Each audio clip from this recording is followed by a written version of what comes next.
welcome to the DIY product photography webinar. Are you excited to be here? If you are, jump in the chat and let me know that you are here and that you are excited to be here. So my name is Tracy and I'm a visual content expert. I help product-based business owners to take stand-out photos of their products so that they can increase their engagement and their sales. Now, we've got the chat here, so use this chat to let me know first that you are here and that you are watching. Also, you can answer any questions that I'm asking throughout this webinar, answer them in the chat. And if you have any questions about the content that we are covering today, drop them in the chat for me as well. I'll be monitoring it and can answer your questions as they come up.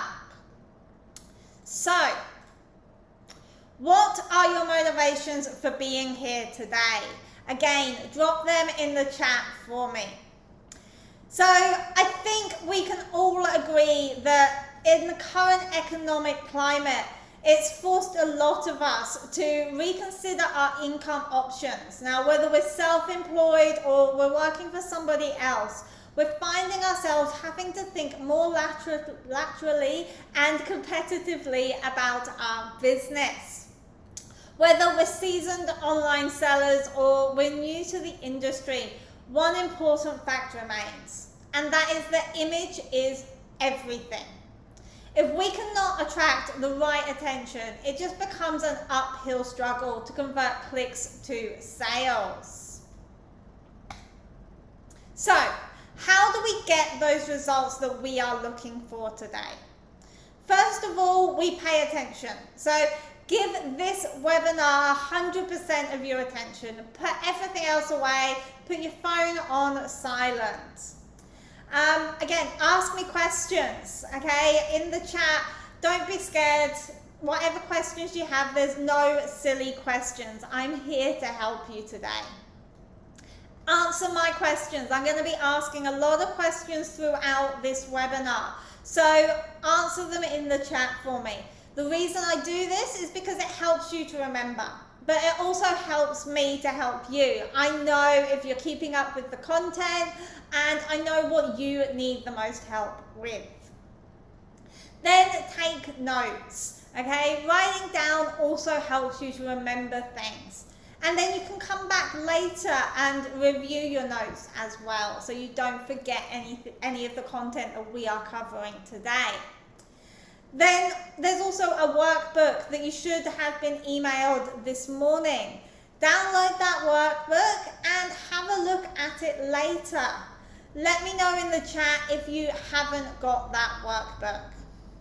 And then the final thing is don't give up, okay? This is important to you. You're here today because this is important. It's your business, it's your dream.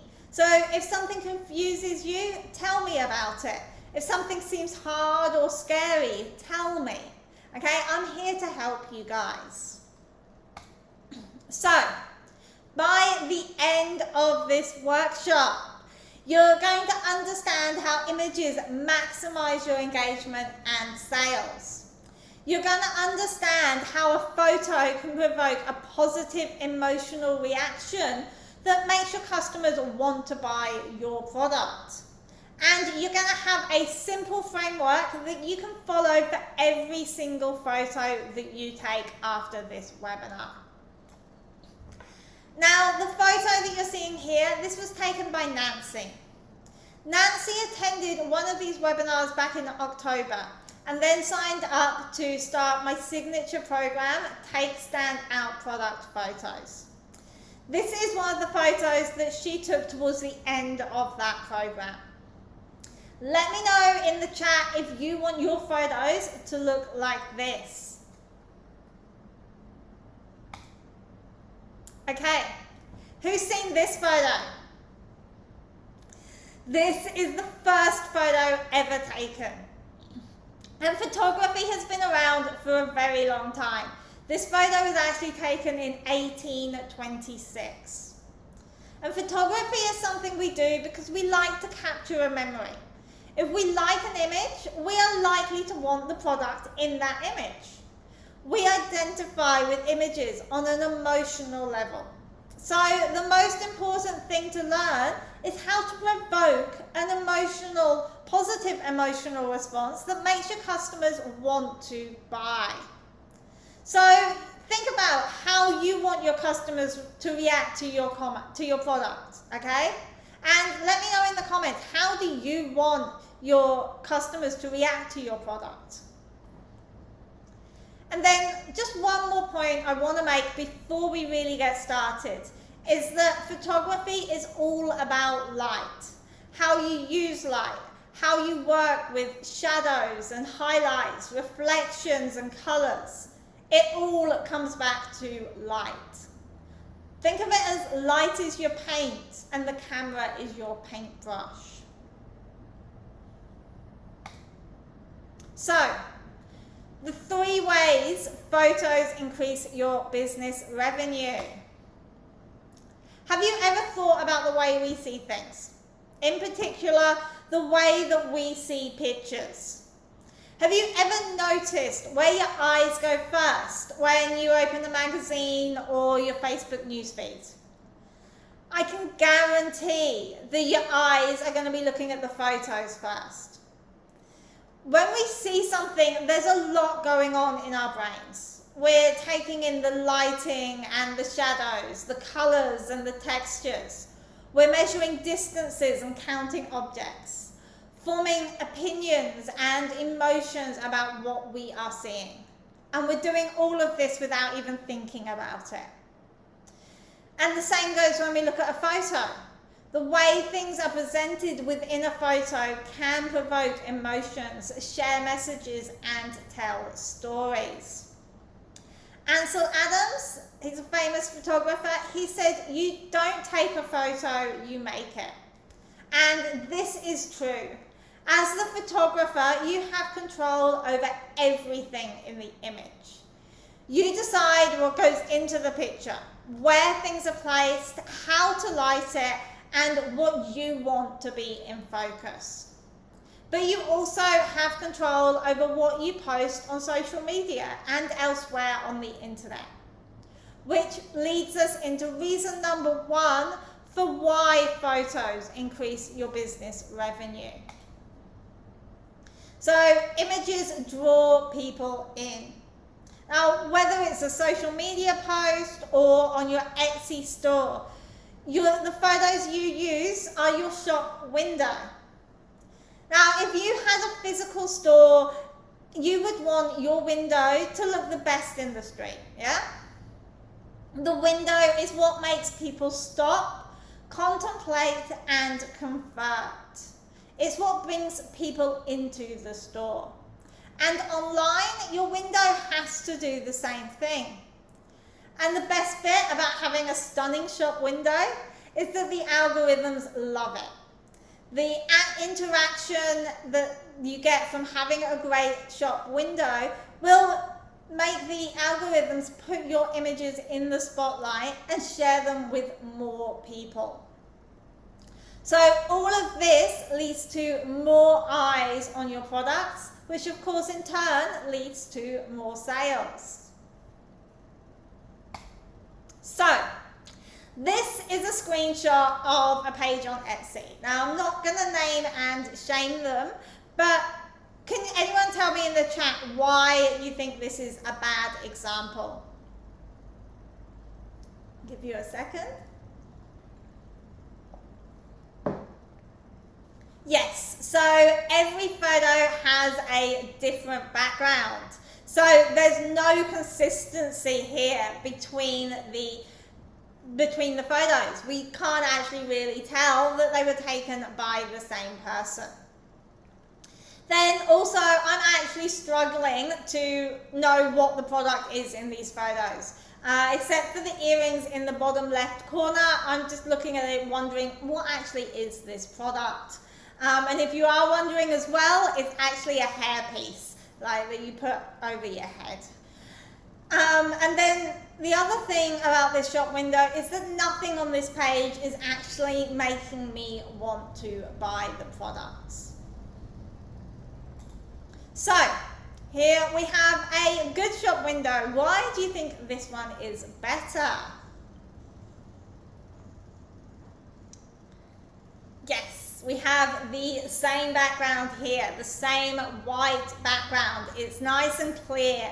We can clearly see the product. There is consistency throughout all of the photos, and it's actually so clear that I would consider buying something from this store. Okay, reason number 2 for why photos are important in your business. And that is that a successful sale relies on a good first impression. Bad images of your products rarely install a good first impression and provide trust in your business.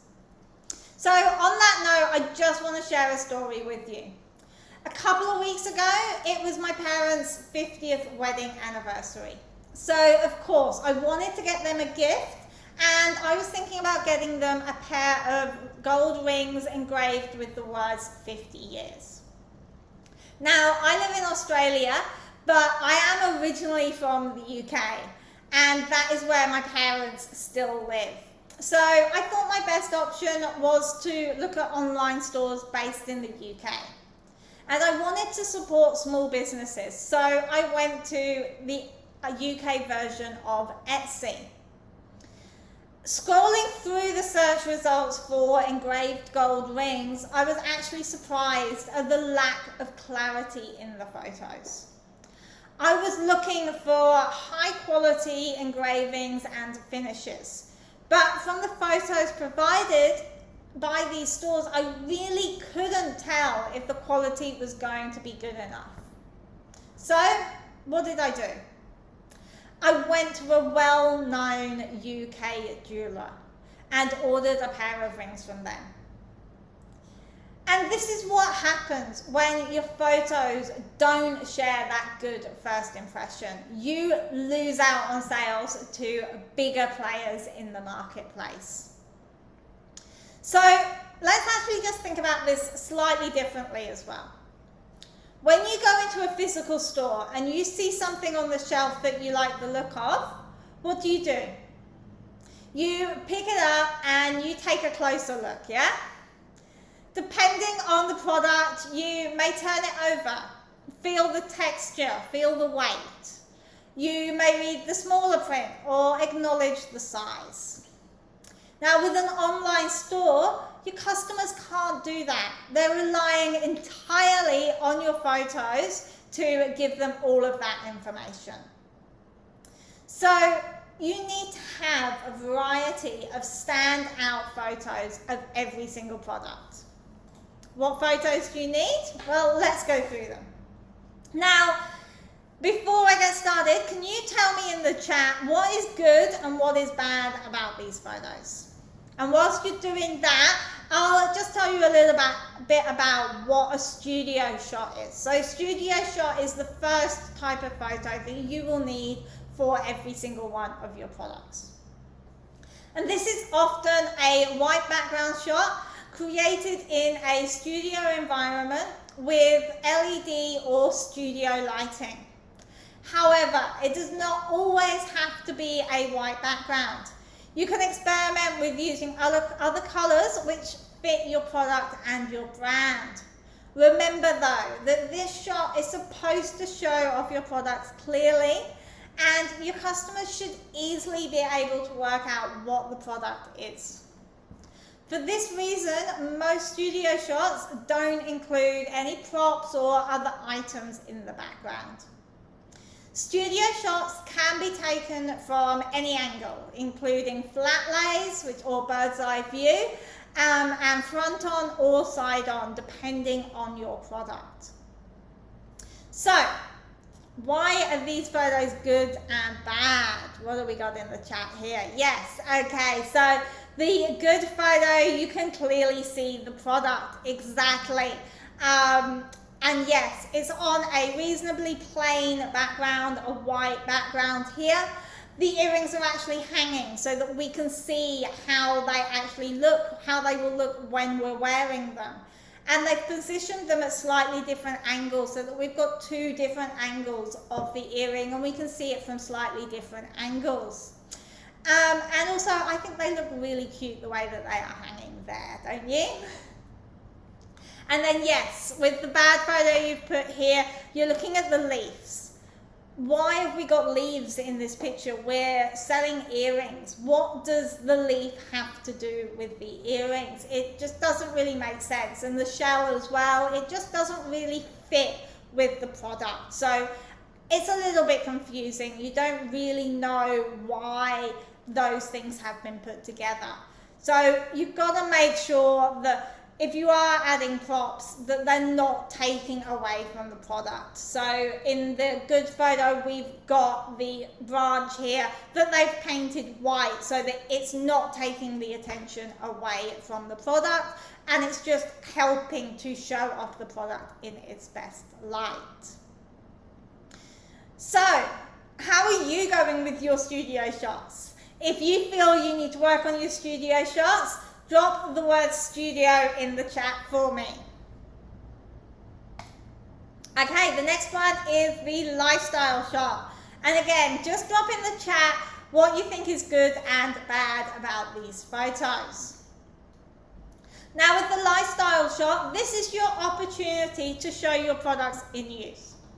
So how you approach these photos will depend on what your product is and how it's used. But some common examples of lifestyle shots include a model wearing clothing or jewellery, a candle burning on a mantelpiece, or a piece of artwork hanging on a wall. So take some time to think about how your product is used, where it is used, and what time of day it is used. Then try to duplicate that environment that you've envisioned. The purpose of this shot is to get your customers seeing themselves using the product. So you have to be telling a story that is true to your product. Alright, so what is good and bad about these photos here? Yes, so the bad one, you're asking, are they selling the ice cream? Exactly. They're not selling the ice cream. That's very true. They're not selling the ice cream here. Again, this is actually that same headpiece that we had in the bad shop window example a few slides ago. So they're trying to sell the headband in this image, which isn't really working because you're looking at the ice cream first. That's the thing that catches your attention in this image. Then maybe you move up, you follow up to maybe the tongue, maybe the sunglasses, maybe that's what they're sharing. But no, it's the headpiece that maybe eventually you'll notice that in the picture, but it's definitely not the first thing that you see. And then it looks like they're at a beach here, and you're kind of questioning, why are they at a beach? Why are they using this lifestyle to sell this hairpiece? Whereas maybe they would be using it more of a party environment rather than a day at the beach. I don't know. But with the good photo, you can actually tell, again, they're selling the hairpiece in here. And you do look at that pretty much straight away. You can see that hairpiece. And they're also setting the scene. This is clearly a wedding or a high-end party of some form. And you can clearly see that by what the model is wearing, and also just the styling, the lighting in the photo. It's giving off that impression of it being a high-end party or a wedding. Okay, so how are your lifestyle shots? If you feel that you need to work on your lifestyle shots, drop the word lifestyle in the chat for me. Next, we have the detail shot. And again, let me know what's good and bad about these photos. So, details. Showing off the details of your product is the best way to show the quality of your product. So again, some examples of details that you might want to show off depending on your product. are things like stitching, labels, packaging, and what's actually inside, the ingredients or the contents of a gift box, for example. So the best way to show off these details is to get close-ups of your products. And depending on the size of your product, this may involve using a macro lens, but don't be afraid to get in really close and to fill the frame with your product. So the good and the bad, yes, the bad, you can't, the product's blending into the background, yes, exactly. The product and the background are almost the same color, so they're blending in, you can't really see the product. Also, it looks a little bit messy. They haven't taken the time to arrange the product in a way that it actually looks neat and tidy. And I would also say that it's not close enough for a detail shot. You can't actually see the detail of the knots and things up here.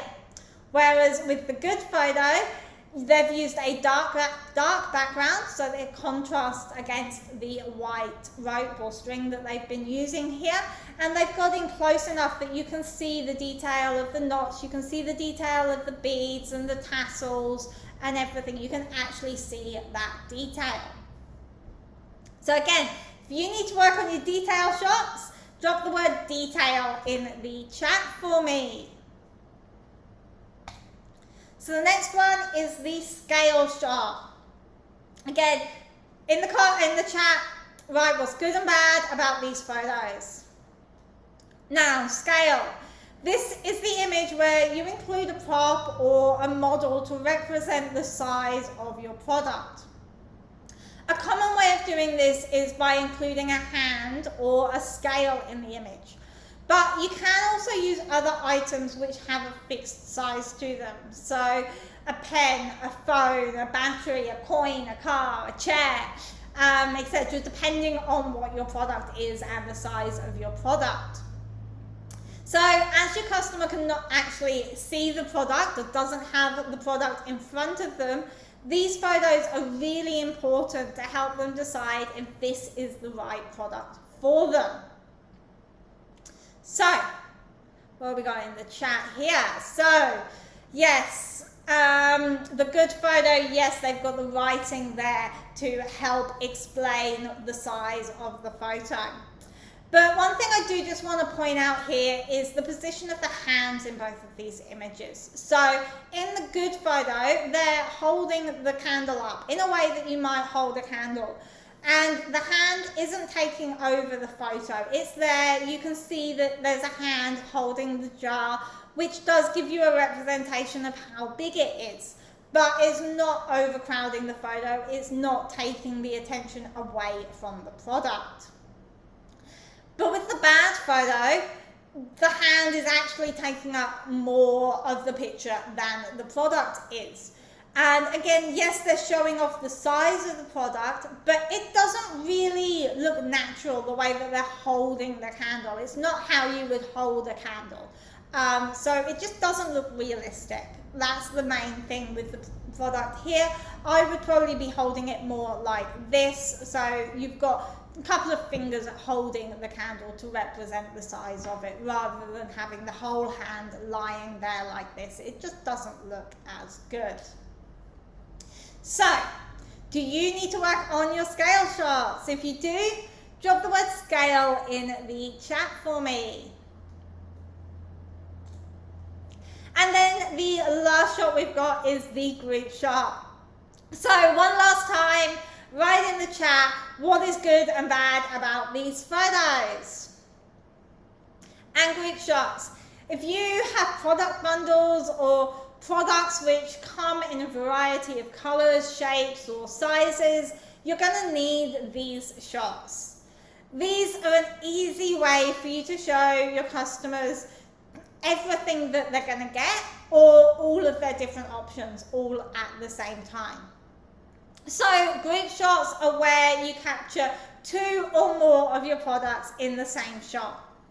These are often done in the same way as a studio shot, but can be a little bit more complicated, requiring a little bit more advanced lighting setups, for example, because there's more products in the image.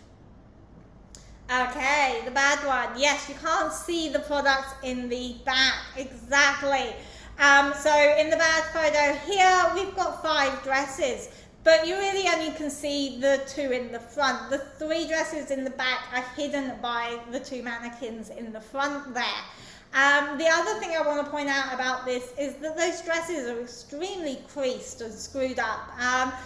If you've got clothes, if your product is clothes or anything similar, take the time to iron or steam your dresses before you take pictures of them. No one's going to buy something that looks like it's been screwed up in the corner.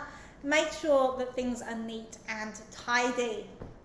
Like with the good photo here, they clearly show every single dress. And we do have creases or pleats in the dress, but they've gone to the effort to make sure that all of the dresses are looking similar. All of the creases are in similar places. And they've lined up the dresses so that you can clearly see all of the different options as well. So, do you need to work on your group shots? If you do, drop the word group in the chat for me. Photos tell stories and products sell stories. Sorry. So, have you ever heard the phrase, a picture speaks 1,000 words? I'm sure you have. And I'm bringing it up because it is a true phrase, okay? Every picture tells a story. So, you need to answer these questions when you're thinking about what photos you want to be taking. And feel free to drop your answers to these questions in the chat for me. I'd love to know what they are. So, what do you want those 1,000 words to be?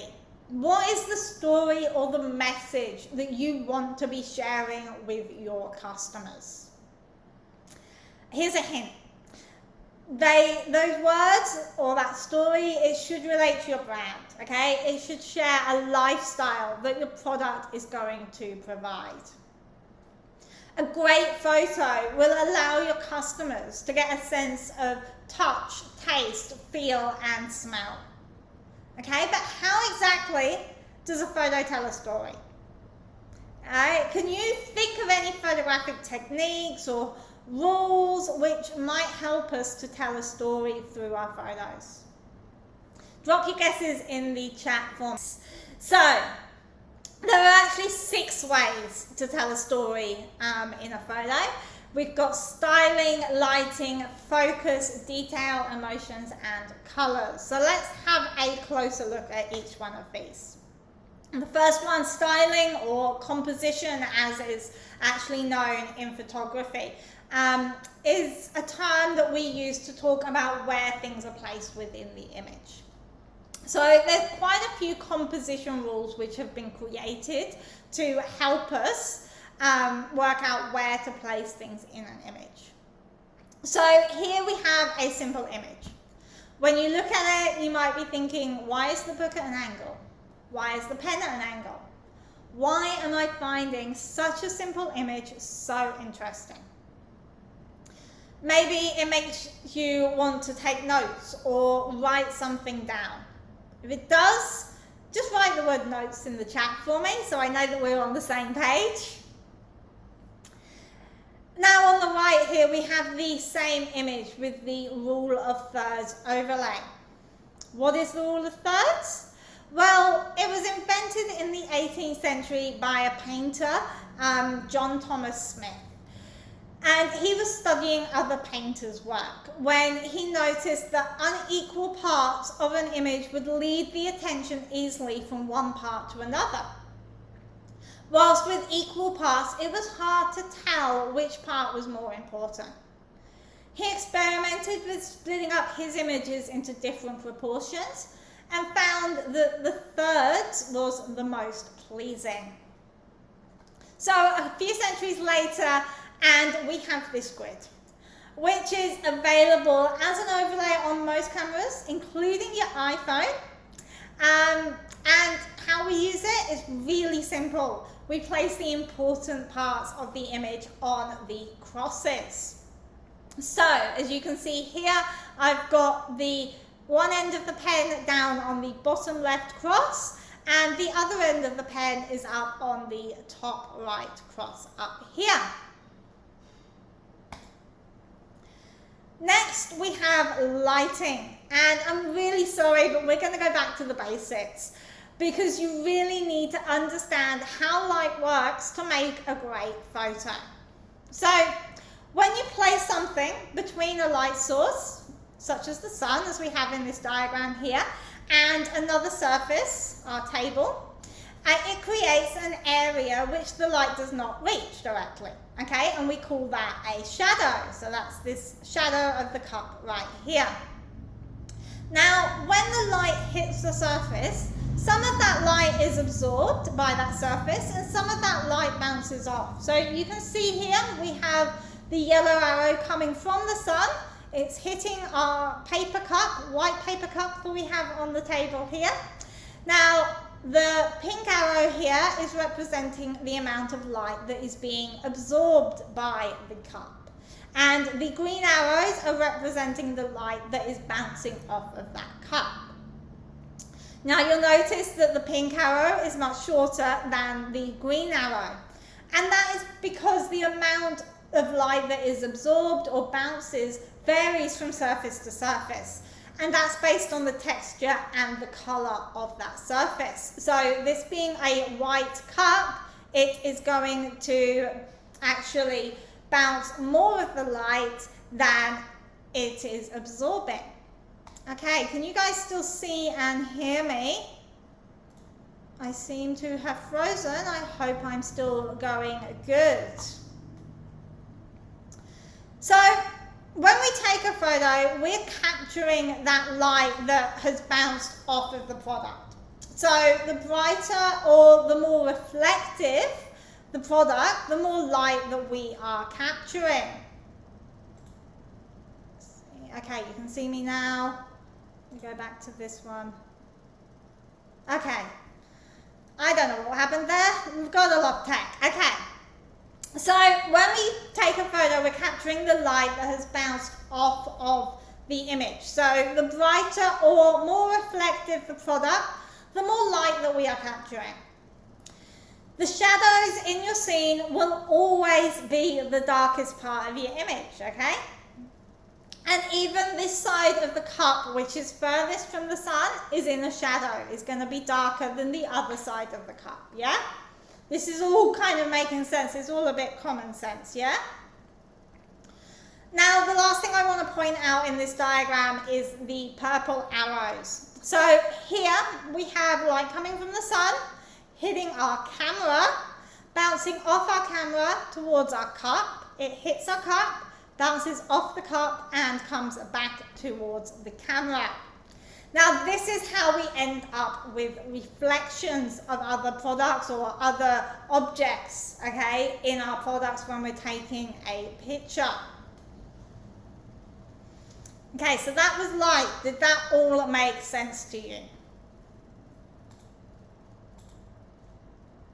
Perfect. Okay, have you ever had a blurry photo? Yeah, put your hands up. I've had a blurry photo. Give me a hands up emoji if you've had a blurry photo. I'm sure everybody has had a blurry photo at some stage.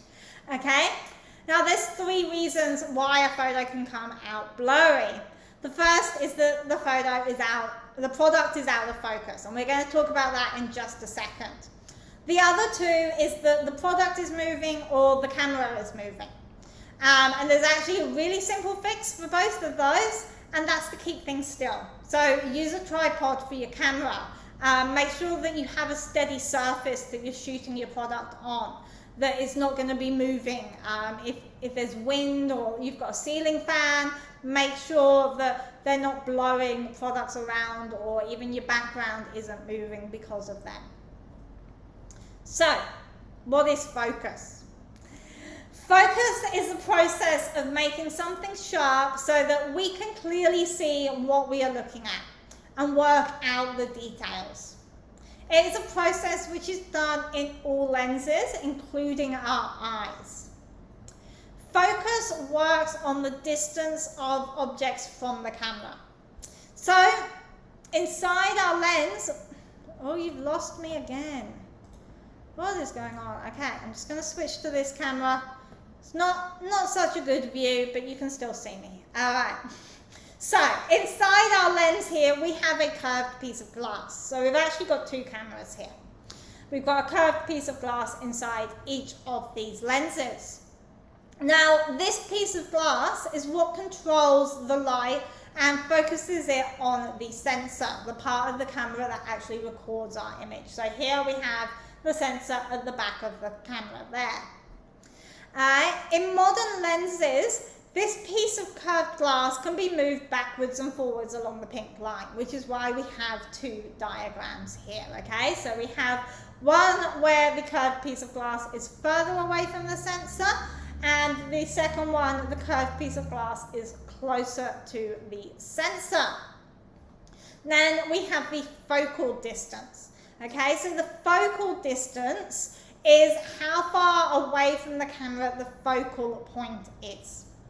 The focal point is where the beams of light, so our yellow arrows here are our beams of light.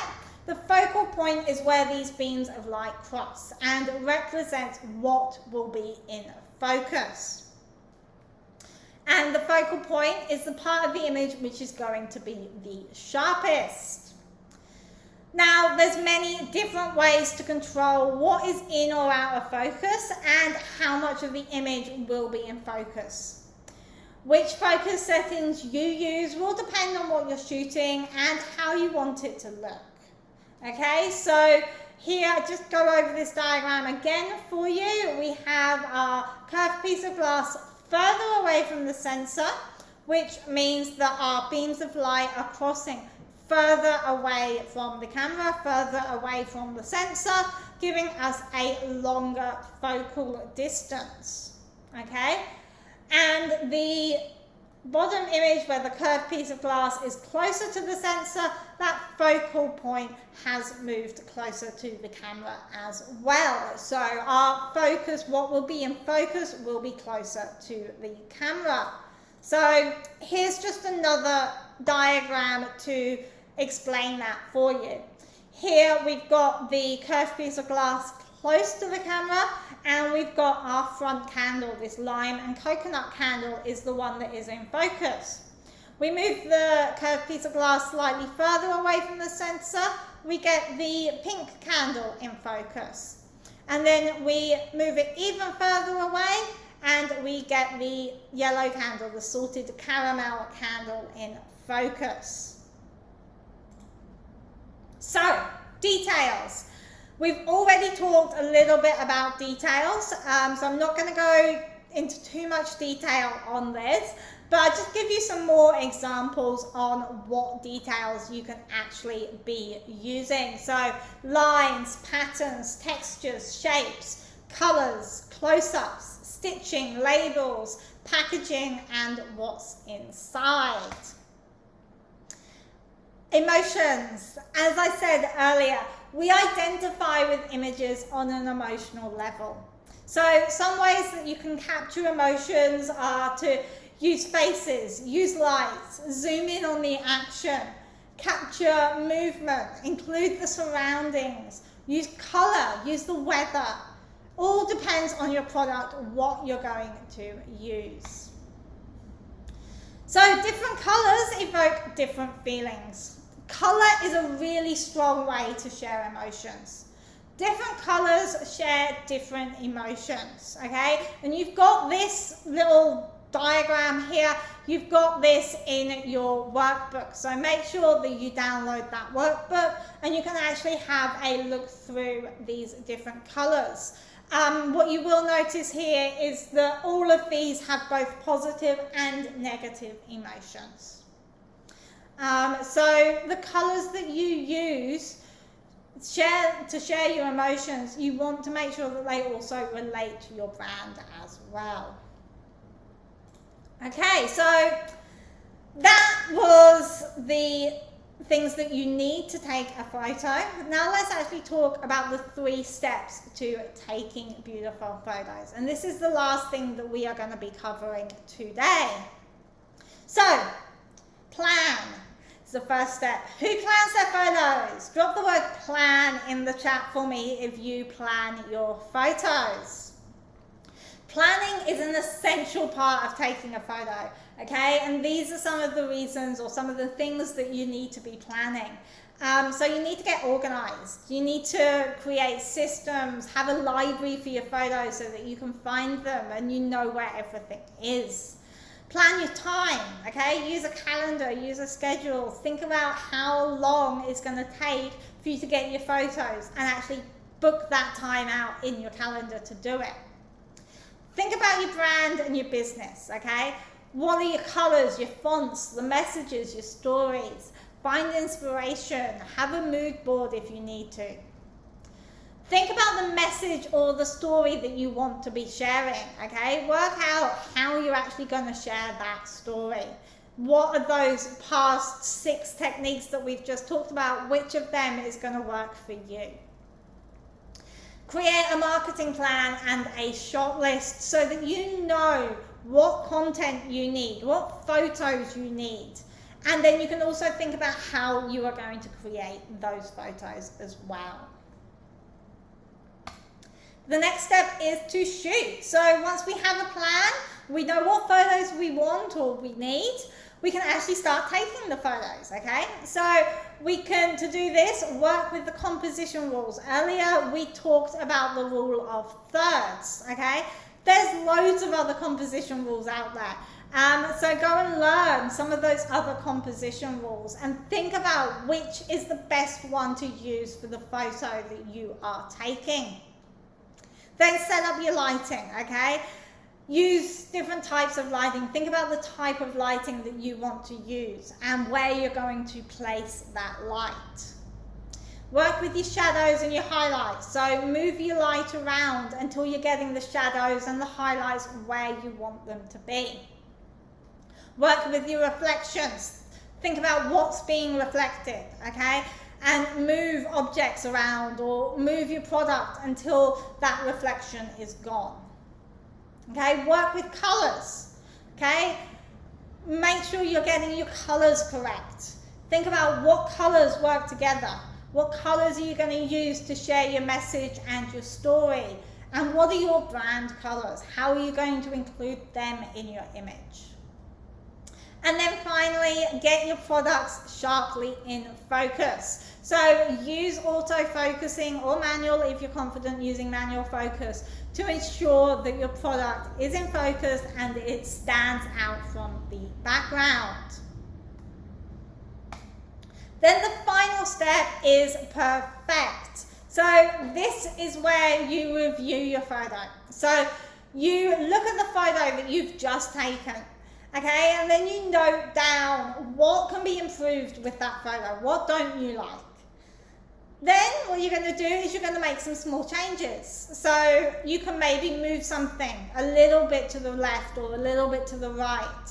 Maybe move your product or turn it slightly, move your light around, okay? But remember that small changes can make a really big difference in photography, in particular product photography. It really is about those small changes. Then you're going to take another photo and you're going to review that photo. Is it better? Okay, is there still something that isn't right, something that you don't like? If there is, you're then going to make another change and take a picture, review that picture, and keep going these 3 steps round and round and round until you are happy with the photo that you have got. Then finally, you can use some editing software to enhance the image. Maybe brighten or darken the image, you can remove marks, correct colors, crop, and do more things. But remember, with editing, it is meant to enhance your image. It's not meant to fix your image. It's just meant to enhance it, to make it that tiny little bit better, make your product stand out ever so slightly more. If your picture isn't good before you take it into the editing process, then it's still not going to be good after you've taken it through the editing process. Okay, so that was the 3 steps: plan, shoot, and perfect. So what I'm going to do now is I just want to take a few minutes just to reflect on what we've actually covered today. So we started by talking about why photos are so important. You learned that they draw people in, they show off the quality of your product, and they share stories. Then we talked about sharing stories using composition, lighting, focus, details, emotions, and colors. Then finally, I gave you a 3-step framework to help you take your photos. So I just want to take a minute for you to realize how much you have actually learned today. Do you feel like you've learned a lot? Do you feel a little bit more confident in taking photos of your products? If the answer is yes, write it in the chat for me. Now, what we have covered today is just a tiny piece of the photographic world. It's a craft where you can keep learning forever. And yes, that's daunting. I get it. But the only way that you're going to improve your photos is to keep learning and keep practicing. So here's 9 things that you really should start doing today. Okay, get organized. Work out your branding and your style. Start telling a story. Plan out your photos. Learn more composition rules. Understand how light works. Know what to focus on. Get great at reviewing your photos, and then use some basic editing techniques as well. Now, you guys are here today because you want to get more customers and stop spending so much time trying to create standout photos. And let's be real, it's frustrating to spend hours on creating your photos but never actually getting that perfect shot. Now imagine making a simple shift that can take you from dark, blurry photos to being sought after because you have visuals that grab your audience's attention and skyrocket your engagement and your sales. It doesn't have to be so hard. You're just not focusing on the right pieces of your strategy, and show-stopping images create faster conversions than copy. So if you're serious about improving your photos, book yourselves in for a free photo review session. Okay, I'm going to drop the link in the chat for you. Okay, it's in the chat. Now, in this 30-minute Zoom meeting, we can talk about your business and your goals. We can have a look at a photo or two. I'll give you some quick actionable tips to get you improving your photos straight away. And we can also talk about a longer term plan for bringing your photos up to the next level. So that link is in the chat. Go and book your time for your photo review now before all the spaces fill up. And then just before we finish today, just wanted to share the work from one of my students. This is Christine's work. Here we have before and after photos. So before Christine met me, she had been on Etsy for 3 months and was not really making any sales. After going through my Take Stand Out Product Photos program, she's now selling at least 1 pair of earrings per day without much effort. And it's all because of her photos. So photos are so important in improving your business. And if you really do want to improve your business, you need to go and book that photo review call so we can have a bit more of a chat about how you can improve your photos and set up your personalized plan for improving your photos and ultimately improving your business. So if you haven't done so, go and book that free photo review now. If you do have any questions, please find me on Facebook or Instagram, Tracy Jones Photography. And before we sign off, I always ask this at the end of all my sessions: What was your favorite thing that you learned today? Let me know in the chat. And yeah, thank you so much for being here. I've really enjoyed doing this webinar today, and I look forward to chatting to you in our photo review sessions. Thank you, and bye-bye.